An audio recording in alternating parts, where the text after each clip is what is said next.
Today, I'll show you how we can use Power BI and connect it to Planner Premium so that we can view tasks assigned to team members across multiple plans. If you have been using Planner Premium before, then you may have explored portfolios, which allows us to track the progress of multiple plans in a timeline view, but it doesn't get granular enough for us to view the tasks assigned to team members within these plans. So today we'll look at how we can use Power BI to achieve these insights. By the way, my name's Amy. Let's nerd out. First, we'll look at Power BI.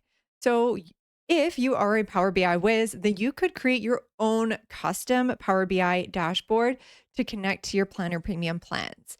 Now, for most of us, that is a big task to take on, in which case, I have found this Power BI report pack specifically for Planner Premium plans. And this is created by Sensei, which is a project management company that offers another level of project management on top of your Planner Premium license.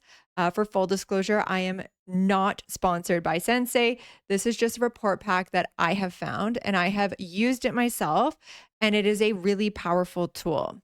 Now, if you scroll on down, you can, watch their YouTube video to see this Power BI report in action.